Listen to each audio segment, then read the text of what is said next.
Shalom jemaat yang dikasihi Tuhan. Pada kali ini kita akan kembali belajar untuk membangun iman kita dari kebenaran firman Tuhan. Dan kita akan belajar dari surat 1 Timotius pasal yang pertama.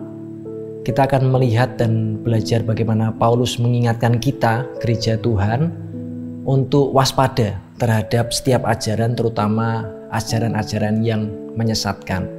Terutama hari-hari ini kita sedang hidup di dalam era sosial media dan kita bisa melihat atau mendengarkan berbagai macam ajaran secara bebas, bervariasi dan sangat beragam. Dan tentu saja kita harus berhati-hati, kemudian kita bisa menilainya selain secara ajaran teologis, apakah ajaran itu sehat, membangun iman kita, mendekatkan diri kita kepada Tuhan dan mengubah kehidupan kita menjadi lebih baik.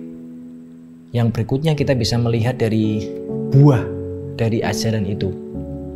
1 Timotius 1 ayat yang kelima menuliskan tujuan nasihat itu ialah kasih yang timbul dari hati yang suci, dari hati nurani yang murni, dan dari iman yang tulus ikhlas.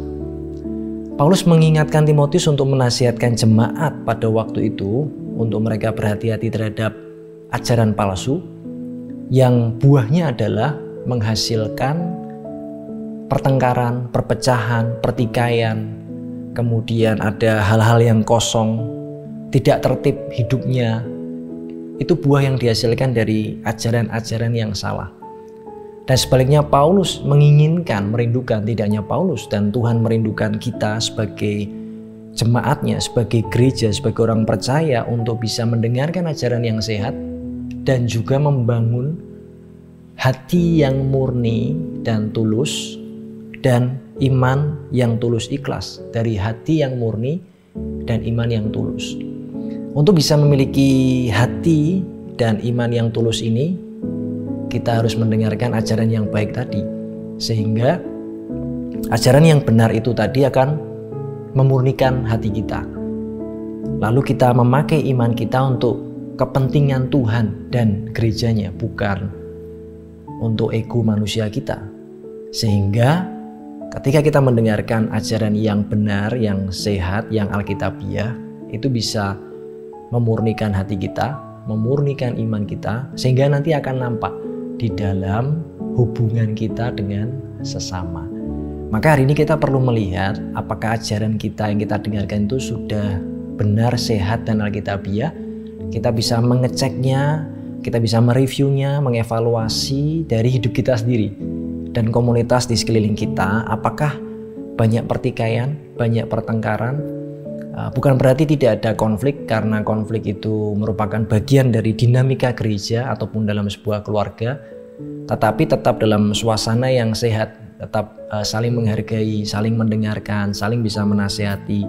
Walaupun kadang terjadi perbedaan pendapat, tetapi tidak sampai terjadi perpecahan, tidak saling menjelek-jelekan.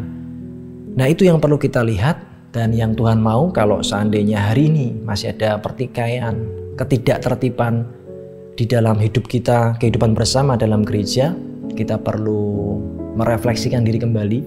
Kita perlu bertobat kembali kalau kita punya kesalahan. Kita perlu mengubah cara pandang kita untuk punya hati yang tulus, iman yang tulus, hati yang murni, iman yang tulus, untuk menghidupi kehidupan kekristenan kita pada akhirnya untuk Tuhan, untuk kemuliaannya, untuk membangun gereja Tuhan.